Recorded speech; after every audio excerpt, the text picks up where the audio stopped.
Labvakar, mīļie draugi! Mēs iesāksim ar lūkšanu. Debes Tēvs, mēs Tev pateicamies, ka mēs šajā vakarā drīkstam būt kopā. Pateicamies par Tavu vadību un klātbūtni aizvien no jauna mūsu dzīvē. Mēs lūdzamies, māci mums apstāties un aizvien no jauna piedzīvot, ka Tavā tuvumā daudzas šķietami neatbildamas problēmas un jautājumi pēkšņi iegūs savu risinājumu. Un tur, kur nav izējas, mēs ieraugam ceļu. Tāpēc mēs arī šajā vakarā visu sevi uzticam Tev, caur Tavu dēlu, Jēzu Kristu, mūsu kungu. Āmen.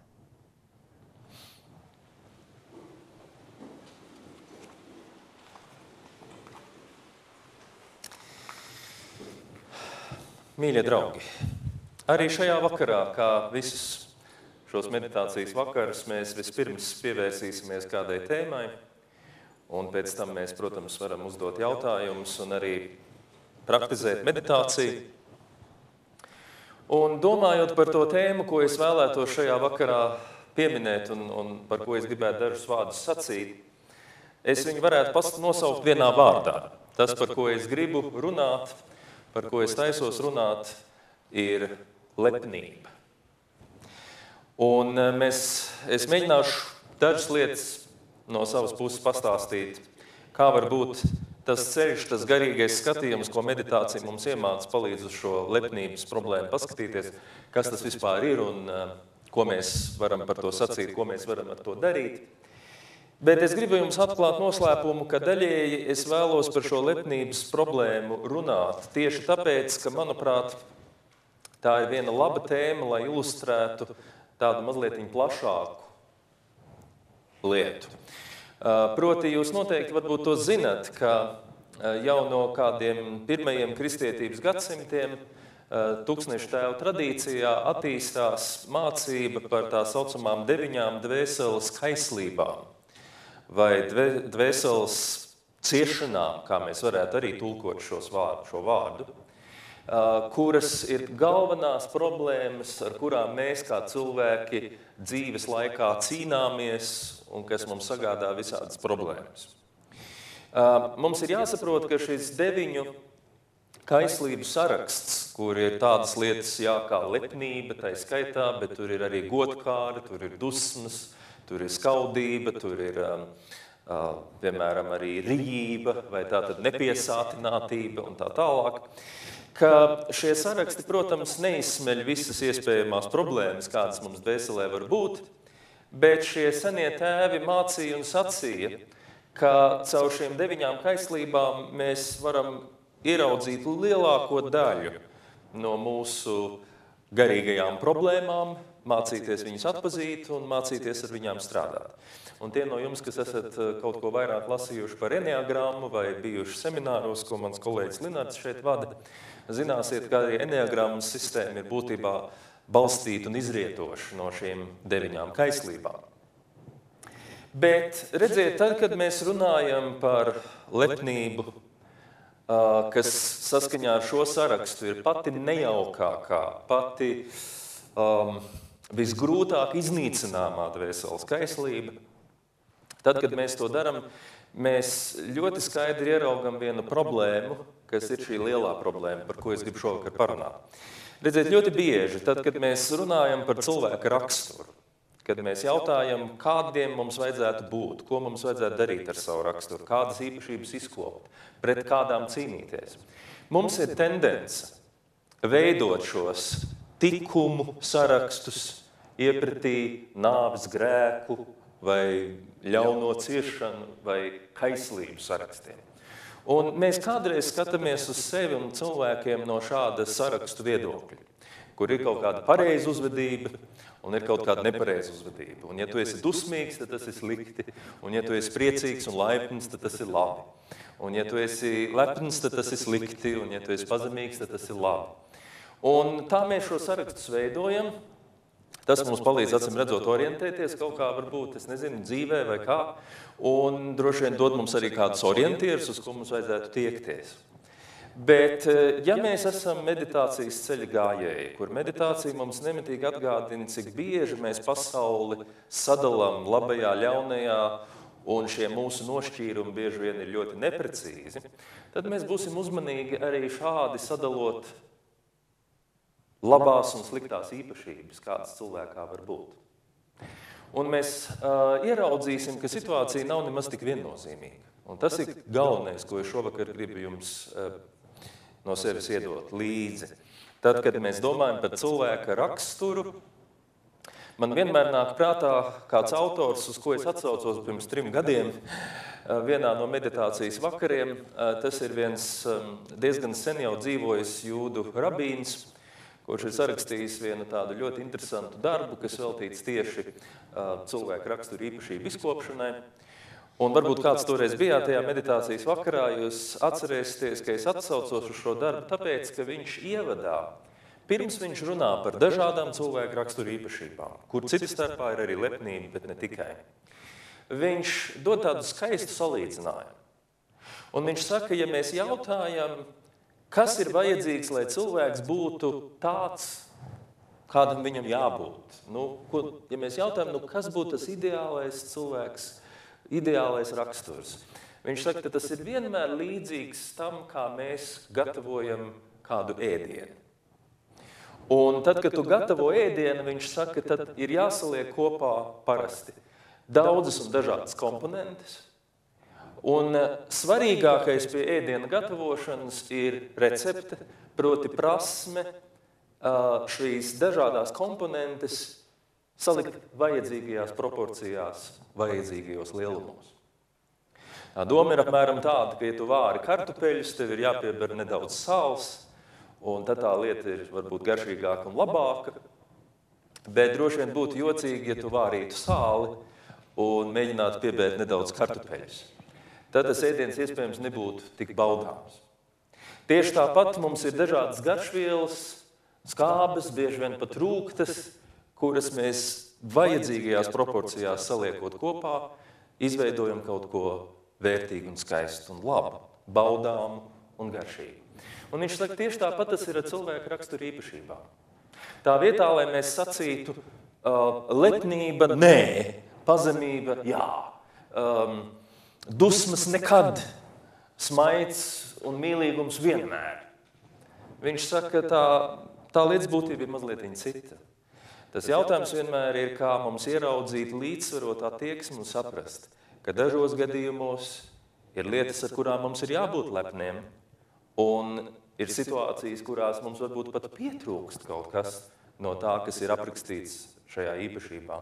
Un ir kādas citas situācijas, kur mums neapšaubām ir nepieciešams daudz lielāku akcentu likt uz pazemību. Un kas ir tas interesantais tajā salīdzinājumā ar ēdienu, ir, ka, jūs saprotat, dažādām lietām proporcijas ir dažādas. Tas nav tā, ka tev ir jābūt pa pusē lepnam un pa pusē pazemīgam. Varbūt, ka tiešām, vai, teiksim, pusē gadījumu jāuzsprāks no dusmām un pusē gadījumu jāsmaida, un tad ir ideālais lielums. Var jau būt, ka tā proporcija ir stipri nobīdīta no vidus, un sālim ir jābūt stipri mazāk nekā kartupeļiem, lai ēdiens būtu garšīgs. Bet tas galvenais ir, ka ir šī ideālā proporcija.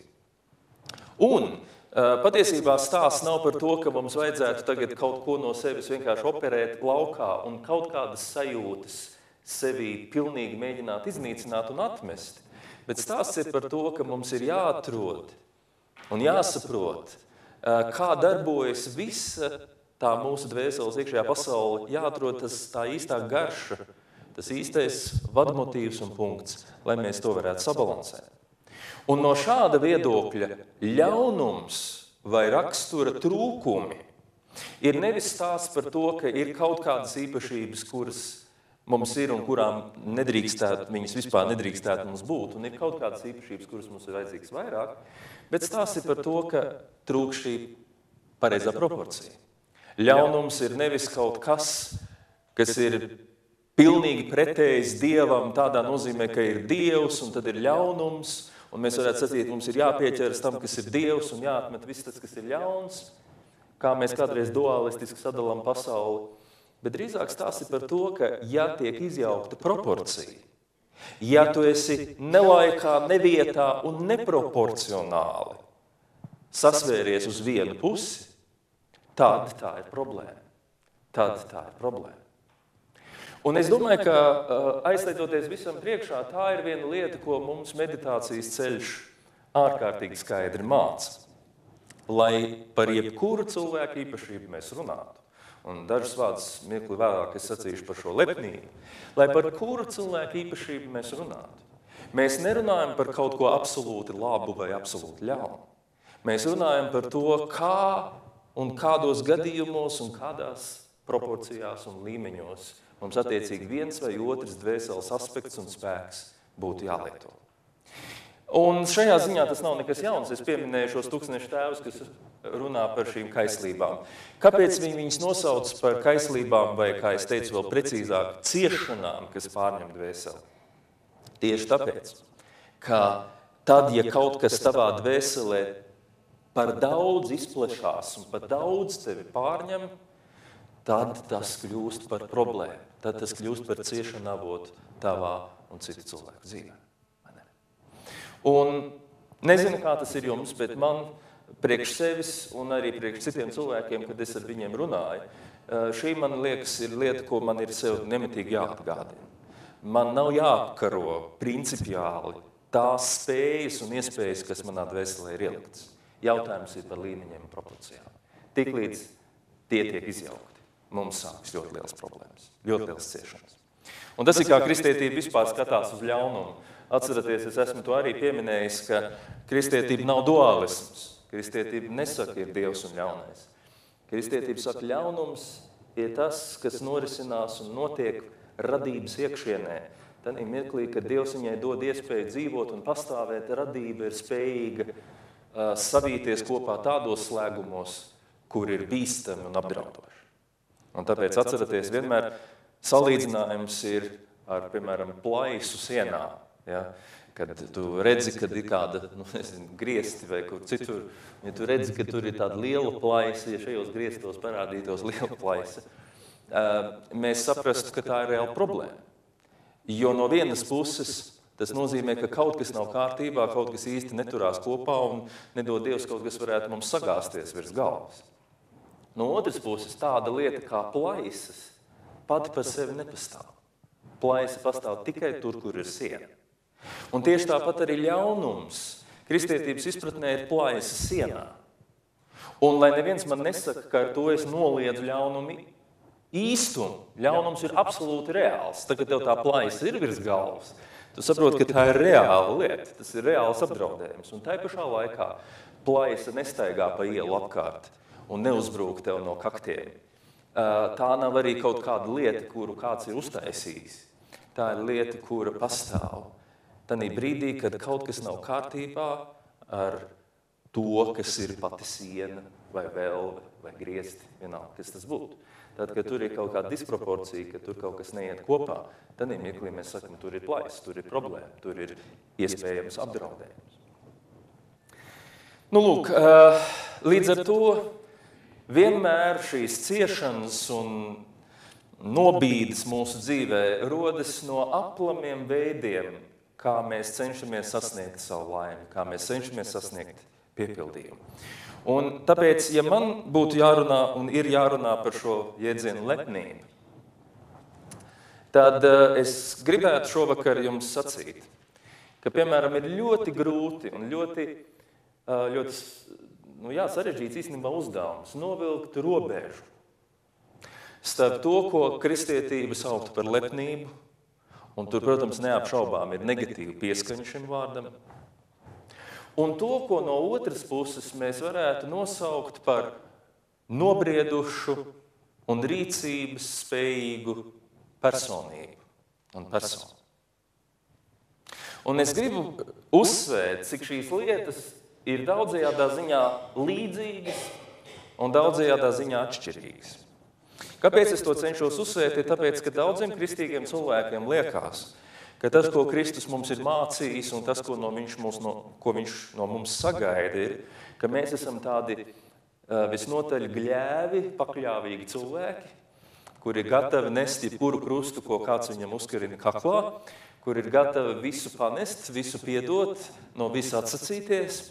Un tad ir pilna pasaule ar tādiem cilvēkiem, kuri kristietības vārdā dzīvo ļoti izkropļotas dzīves un uzskata, ka šīs izkropļotās dzīves kaut kādā veidā pierāda to, ka lūk, viņi ir ļoti pazemīgi un pacietīgi cilvēki.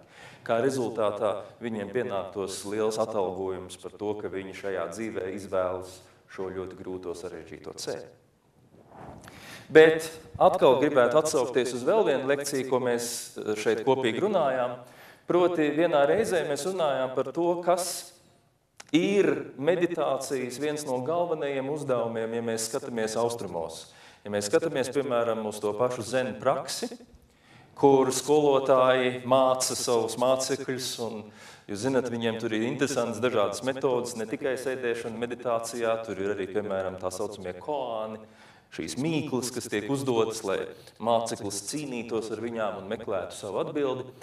Un tajā lekcijā es diezgan daudz uzsvēru, ka patiesībā viens veids, kā skaidrot, kas ir meditācijas galvenais uzdevums, ir sacīt, ka meditācijas mērķis ir izveidot, izkopt cilvēku par vienu nobriedušu, patstāvīgu, realistiski uz pasauli skatošos personību. Un šī ir tēma, kas man pēdējās nedēļās ir likusies ļoti svarīga, un es par to esmu šur tur runājis, un jūs varbūt arī kādu esat to piefiksējuši. Cik ļoti no svara mums to redzēt? Meditācijas mērķis, cita starpā, rakstura ziņā, ir iemācīt mums skatīties virsū tām grūtībām un tām problēmām, kas nāk mums priekšā. To mēs arī esam uzsvēruši, tad, kad mēs sakam, ka mēs sēžam meditācijā ar taisnu muguru, ka mēs esam pamodināti, ka mēs esam gatavi klausīties tajā, kas tādā mirklī mūsos notiek. Jo tas ir viens no galvenajiem priekšnoteikumiem, lai mēs varētu savā dzīvē dzīvot aktīvā, pozitīvā veidā. Cik daudzi cilvēki bēg no ciešanām, bēg no grūtībām, un jo vairāk viņi bēg no šīm grūtībām, jo vairāk šīs ciešanas viņus vajā un beigās noķer, un tad ir vēl sliktāk nekā tad, ja viņi varbūt būtu jau no sākta gala mēģinājuši to risināt. Meditācija aicina mūs būt nobriedušiem. Un ko nozīmē būt nobriedušam cilvēkam? Tas nozīmē būt cilvēkam, kas esmu spējīgs pastāvēt par sevi, kas esmu spējīgs daudzajā ziņā arī konfrontēties ar to realitāti, kas ir manā priekšā. Es esmu spējīgs izturēt to, kas nāk manā priekšā. Līdzīgi tā, kā, kad es meditēju, manī rodās dažādas domas, dažādas sajūtas, dažādi pārdzīvojumi. Meditēt nozīmē turpināt, sēdēt, turpināt, palikt šajā vietā, šajā punktā pamodinātam. Un pamēģiniet to, vienmēr pamēģiniet to sajust, cik precīzi šī ķermeņa pozīcija, šī iekšējā nostāja faktiski saka, vienalga, kas nāks manā priekšā. Man ir iespēja un man ir uzdevums ar to, kas nāk manā priekšā, cīnīties un tikt galā. Cīnīties un tikt galā. Ja es nevarēšu tikt galā, mans uzdevums to pieņemt, bet es saglabāju sevī šo skaidro stāju, šo skaidro iekšējo pozīciju. Tas nav nobriedis cilvēks, ja viņš ir atkarīgs no citu vērtējumiem, ja tad, ja viņam smaida, viņš ir gatavs izdarīt visu, un ja viņam kāds parāda dusmīgu vaigu, viņš izšķīst un viņa vairs nav. Tas ir nenobriedis cilvēks. Un viens no meditācijas mērķiem, un viens no garīgās dzīves mērķiem ir kļūt nobriedušiem. Kļūt patstāvīgiem, neatkarīgiem, tādā nozīmē cilvēkiem ar stipru garu, ar stipru iekšēju pozīciju, stipru iekšēju nostāju.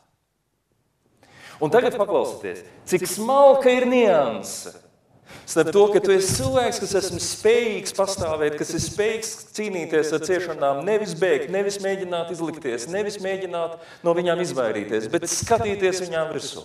Ja nepieciešams, izturēt arī to, ka kāds ir uz tevi dusmīgs. Izturēt, ja kāds pret tevi ir agresīvs.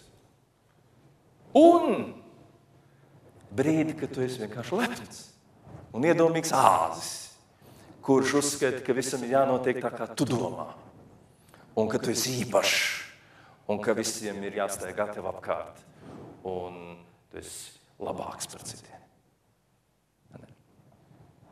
Tāpēc es šo lepnības tēmu izvēlējos, ka, manuprāt, tā ir daudziem cilvēkiem šobrīd aktuāla lieta, kā šo līdzsvarojumu punktu atrast. Jo, ja mēs jautājam, kas ir lepnība, tad no kristīgā viedokļa mēs varētu sacīt, tā ir situācija, kurā es pieņemu, iekšēji esmu pārliecināts, ka es esmu īpašs tādā nozīmē, ka es esmu savādāks nekā citi, un līdz ar to man ir vajadzīga īpaša attieksme. Es esmu īpaši gudrs, piemēram, vai varbūt īpaši, es nezinu, skaists, vai varbūt garīgs, piemēram, īpaši, vai labi meditēju vairāk nekā citi, un teiksim, esmu pilnveidojies un tā tālāk, un man ir raksturs glīts, un tā tālāk, un tā projām. Es iedomājos, ka es esmu kaut kas īpašs. Un jūs saprotat, cilvēki, kuri tādā veidā par sevi domā, jā, viņi ir daudzajādā ziņā spējīgi citus, piedodiet, pasūtīt 3 mājas tālāk un pateikt, es domāju. Un viņi arī ir gatavi konfrontēties ar realitāti, un viņi arī ir gatavi cīnīties par savu viedokli. Tieši tāpēc, ka es esmu īpašs, tieši tāpēc, ka man ir kaut kādā veidā sevi jāpierāda. Bet kā mums atšķirt lepnību no brieduma? Jo redziet, ja mēs pasakam, lepnības pretstats ir pazemība, un lepnība ir slikta un pazemība ir laba, tad daudzi berzē rokas un saka, ja uz mani kliedz, un tādā brīdī es neko nesaku, vai, piemēram, es redzu, ka kāds dara nepareizi, bet es neko nesaku, tad tas ir nevis tāpēc, ka es esmu gļēvs, un tāpēc, ka man trūks drosmes, bet es tāpēc, ka es esmu pazemīgs, tāpēc, ka es esmu lēnprātīgs, tāpēc, ka es esmu mīļš. Un kā būtu, ja mēs pateiktu, ka varbūt lepnības pretstats ir nevis pazemība tādā klasiskā nozīmē, kā mēs to atkal stereotipiski iedomājamies, bet ka lepnības pretstats ir nobriedusi personība. Un man ir tāda sajūta, ka meditācijas ceļš atkal katru reizi šīs lietas grib mums ļoti kā uz paplātes nolikt priekšā. Jo es jau nepateikšu neko jaunu, to mums sacīs jebkuri mūsdienu psihologi un cilvēki, kas ar šīm lietām nodarbojas, ka tādā mirklī, kad cilvēks sāk pieprasīt īpašu statusu un savās acīs domā, ka viņš ir izcils un savādāks un ka viņam vajadzīga īpaša attieksme no pārējās pasaules, kas ir faktiski lepnības dziļākā forma. Ka tādā brīdī stāsts ir nevis par to, ka šis cilvēks tiešām jūtas pārāks par citiem, bet stāsts ir par to, ka kaut kur dziļumos, kā reiz tas īstais briedums, tā īstā drosme, tā īstā personības stabilitāte vēl ar vienu pietrūkst. Cilvēks, kurš ir lepns, kurš pieprasa īpašu attieksmi pret sevi, ar to demonstrē, ka viņš ir vājš. Un viņam pietrūkst spējas pašam sevi adekvāti novērtēt. Adekvāti saprast, kas es esmu. Līdz ar to dīvainā kārtā lepnība ir vienkārši viens piemērs, kas mums ļoti labi parāda. Ja mēs jautājam, ko mums vajag darīt, lai tagad mēs ar lepnību cīnītos? Ko mums tagad vajag darīt? Ko vajag darīt, lai cīnītos ar lepnību? Kļūt pazemīgam. Tēlot pazemību. Vai ne? Ļoti pareizi atbild. Bet tad atļaujiet man pajautāt, ko nozīmē pazemība? Lepnības pretstats. Un atkal mums ir stereotipi, pazemība nozīmē vienmēr piekrist, vai ne?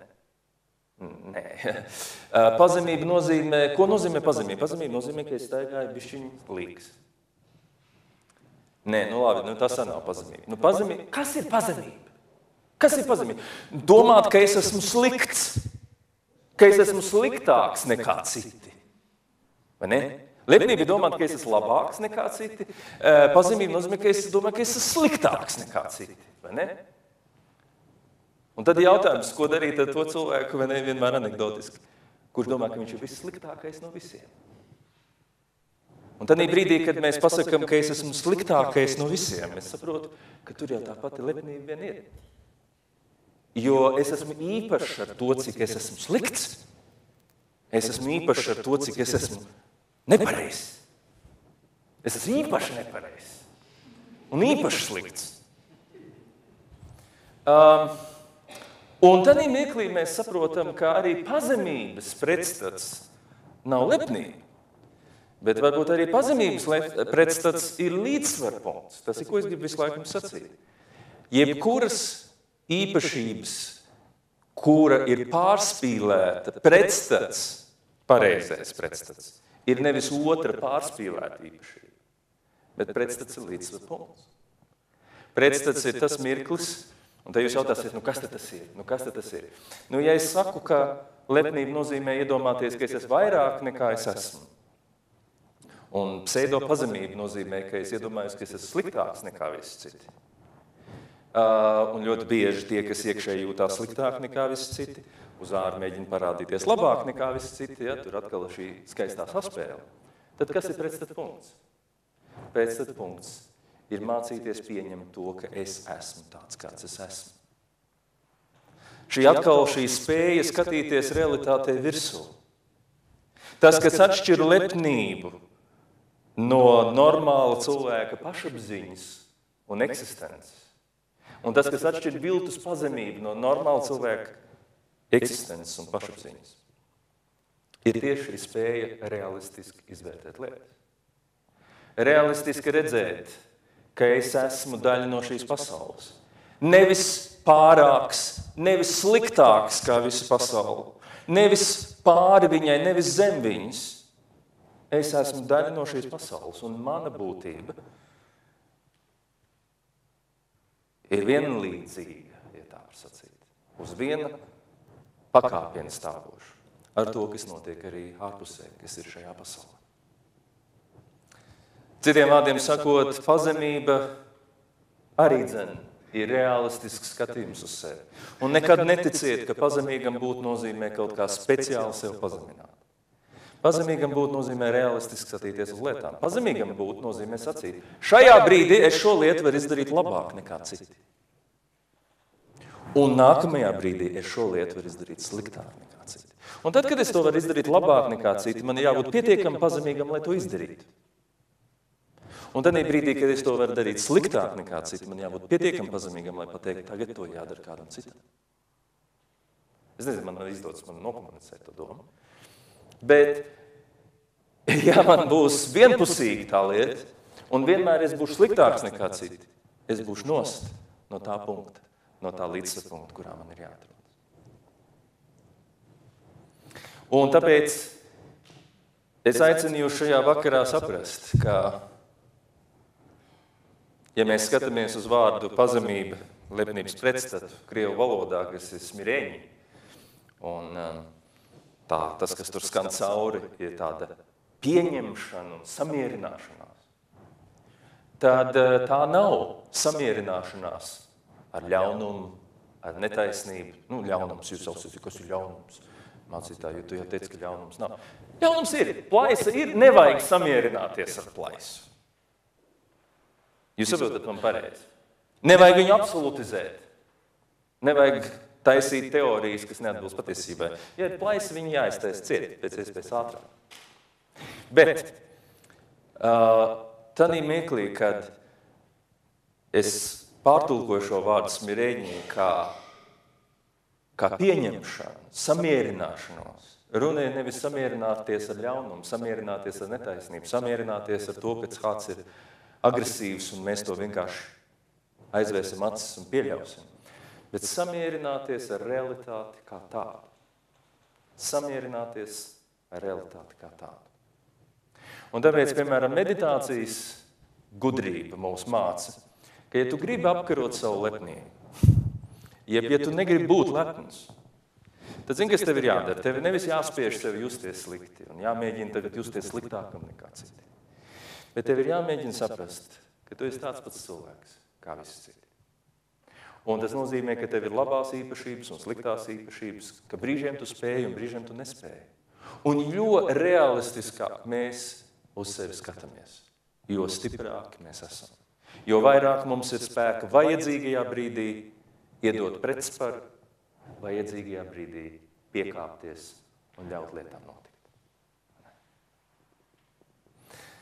Tas ir tikai viens piemērs. Es ceru, ka varbūt kādos citos vakaros mēs varēsim apstāties vēl pie citiem šiem dvēseļu kaislības veidiem un formātiem. Un, ja mēs to darīsim, es mēģināšu arī citos gadījumos un citos aspektos iezīmēt tieši to, ko es šovakar mēģināju pateikt. Proti, ka tas, uz ko mēs esam aicināti, ir šī centrēšanās. Bet centrēšanās, jūs saprotat, šai gadījumā uz to īsto punktu, ko es saskaros ar to, kas ir īstenība. Un īstenība, draugi, nav melnbalta. Ne es esmu ideāli labs, ne es esmu ideāli slikts. Ne es esmu īpaši labs, ne es esmu īpaši slikts. Es esmu cilvēks. Tāds, kāds es esmu. Un jo ātrāk es šo pieņemšu, jo spēcīgāk man būs pareiza pašapziņa, jo mazāk man būs problēmas ar lepnību un ar kādām viltus pazemības formām, kas ir faktiski pazemības pretstats. Un es saskatu to iebūvētu, vēlreiz teikšu, iebūvētu pašā meditācijas procesā. Pašā meditācijas procesā. Nekas cits nav tik atbrīvojošs un tik spēcīgs, kā tas mirklis, ka tu ļauj sev būt tam, kas tu esi. Ļauj sev būt tam, kas tu esi. Ne pa zemu, ne pa augstu. Nekas īpašs, bet nekas sliktāks. Mēs esam cilvēki. Un mēs ejam pa šo dzīvi. Un tik labi, cik mēs spējam, mēs mācāmies viņu dzīvot. Tik daudz šovakar bija īsāk. Varbūt kādi jautājumi no jūsu puses, kam mēs varam veltīt tad kādu mirklīti laiku.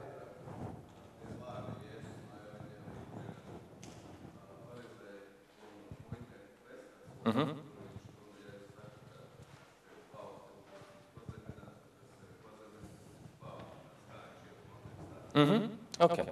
Es domāju, ka tas konteksts ir tieši tā, ka līdzīgi kā jūs minējāt šo citātu, mēs varētu citēt arī slaveno Jāņa Kristītāju uzdevumu kalnus nolīdzināt, ielejas piepildīt. Un tieši tā, stāsts nav par to, ka visiem ir jānobrauc ielējā. Un jo tu esi zemāks, jo zemāk mēs tev nospiežam. Bet stāsts ir par to, ka augstajiem ir jātop pazeminātiem. Un tiem, kas ir zemi, jātop paaugstinātiem. Un es domāju, ka tas, kas notiek tajā templī, ir tā problēma, ir, ka farizējs nostājas un viņš iedomājas no sevis nezinu ko. Un viņš saka Dievam, es tev pateicos, Dievs, ka es neesmu tāds kā visi citi, es neesmu tur sliktais, es esmu labāks, es to un to daru.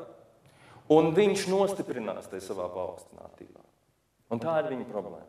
Viņš aiziet no šī tempļa, un viņš nav dabūjis tik ļoti vajadzīgo sitienu uz leju, kur viņš saprast, ka tas, ka es varu izdarīt vairāk nekā citi, nenozīmē, ka mans es, ir kaut kas īpašs.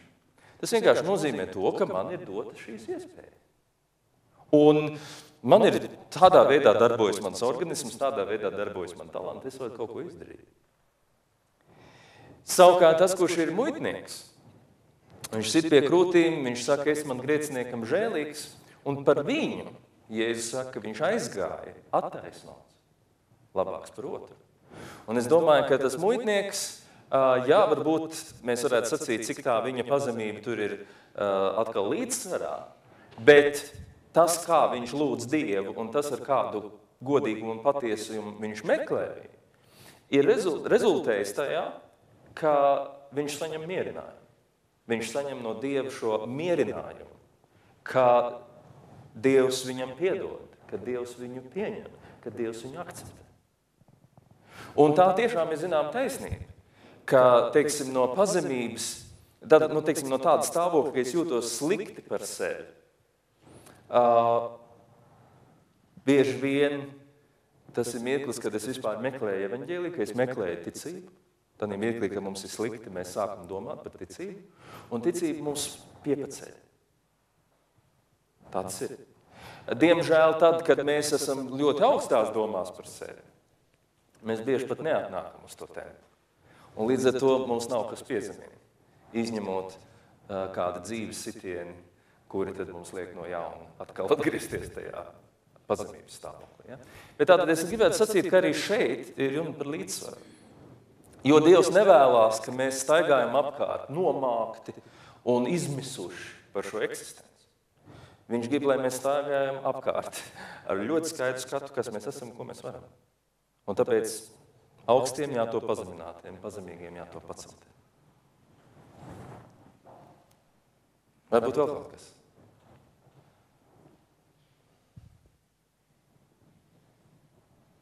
Droši.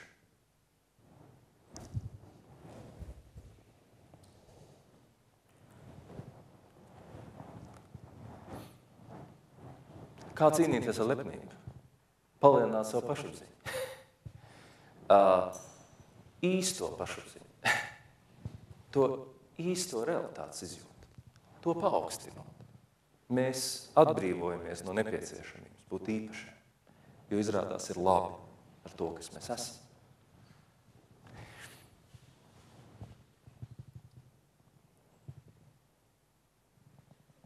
Jā.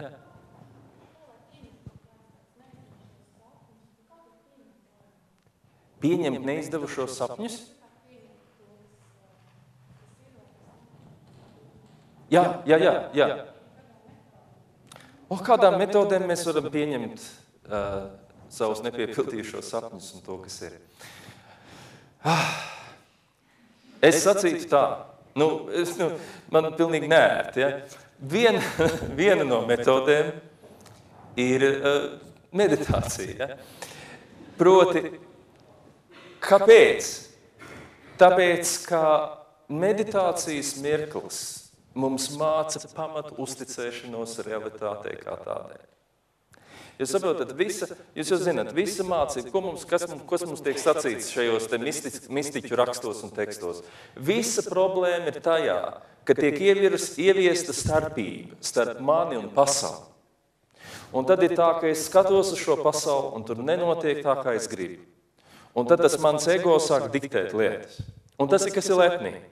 Lepnība uzskatīt sevi par atšķirīgu, sevi par nošķietu, sevi par tādā nozīmē pretstatīt visai pasaulē. Bet tas, ko mums māca tas meditācijas mirklis, ir tāda pamatu uzticēšanās realitātē. Un es jums iedošu vienu atslēgu. Piemēram, viena no atslēgām ir tāda, ko mēs esam arī pieminējuši un citi pieminējuši. Cik bieži mums liekas, ka mēs dzīvojam nepareizu dzīvi. Jums nav tāds sajūta, ka jūs dzīvojat nepareizi pišķi? Es ceru, ka ir, ja, jo tas skaitās baigi labi. Ka ir tāda sajūta, ka visiem ir jādzīvot to sajūta, ka kaut kas nav kārtībā. Jā, zināt, taisnība ir, ja. Bet paklausieties mani, mums nav citas dzīves. Nav mums citas dzīves. Un ja mums būtu mazliet dziļāks ieskats realitātē, mēs saprastu, ka mēs esam tur, kur mēs esam, tāpēc, ka mēs nekur citur nevarējām būt. Jā, mēs varējām. Ja mēs pirms 10 gadiem būtu izdarījuši citu izvēli, mēs būtu citur. Mīļie draugi, protams, bet tur jau ir tā lieta, ka pirms 10 gadiem mēs izdarījām to izvēli. Un kāpēc mēs viņu izdarījām? Tāpēc, ka tobrīd tas likās pareizi, tāpēc, ka tobrīd tas bija vienīgais, ko mēs redzējām, vai vēl nezinu kas. Un līdz ar to, protams, mūsu prāts ģenerē alternatīvos visumus. Ja? Kā būtu bijis, ja būtu bijis, un kur es būtu varējis būt, un tā tālāk. Ja es būtu varējis būt, es būtu tur. Pasakiet, kurš no jums negribētu būt miljonārs? Ja jūs būtu varējuši būt, tā. Jā, es daru izvēli un esmu miljonārs. Jūs sakat, nē, es izdarīšu citu izvēli. Nē.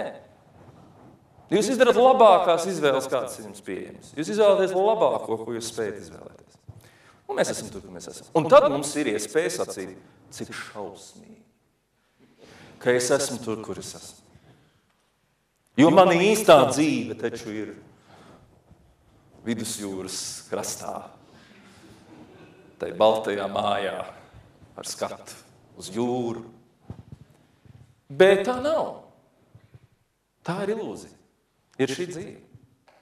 Un tas ir, ko es saku, pieņem. Pieņem tādā nozīmē, ka ir šī dzīve, jā, nepatīkami, bet, ziniet, no otras puses, fiziski nevienmēr nemaz tik ļoti nepatīkami. Drīzāk tie nepiepildītie sapņi, kā jūs pareizi sacījāt. Un tos, ko meditācija mums māca, no tiem sapņiem mēs viņus tā piefiksējam un mēs viņus laižam vaļā. Jo sapņi ir bezgalīgi. Sapņi nekad nebeidz. Sapņot vajag, bet realistiski. Sapņot vajag tiekties un mēģināt izdarīt kaut kādas lietas, bet tai pašā laikā saprast, šī ir mana dzīve. Jā, bet citi dzīvo savādāk, viņiem ir labāk. Es neesmu citi. Zvirbulis sēž zarā. Viņam ir savādāka dzīve. Reāli. Nu, un? Es arī varētu apsēsties uz zara un čivināt, ja? Nu, nevaram. Es esmu tas, kas es esmu. Un šādā nozīmē mēs pieņemam to realitāti, kurā mēs esam. Un tā meditācija, protams, ir tikai viens aspekts. Protams, mēs to mācāmies arī visas savas dzīves laikā, arī ikdienā. Bet tā, vēlreiz, ko es pagājušajā mēģināju sacīt par lūkšanas formu, bet arī šī stāja. Atcerieties, ko Austrums saka. Tev pietiek pareizi apsēsties meditācijā, pareizi ieņemt ķermeņu, un tu sasniegsi apskaitību. Bet tā ir zināma taisnība. Ja vien man izdodas šo pamodināto, aso uztveri, skaidro skatu, šeit un tagad, es dzīvoju, un šī ir mana dzīve. Zvirbuļa dzīve, ok? Bet tā ir mana dzīve. Tad, kad tu to dabū, tev atnāk viss slēgā. Jo tu saproti, ir labi tas, kas ir. Var arī būt savādāk, varbūt labāk, bet ir tas, kas ir. Un tajos apstākļos, kas ir, es eju uz priekšu.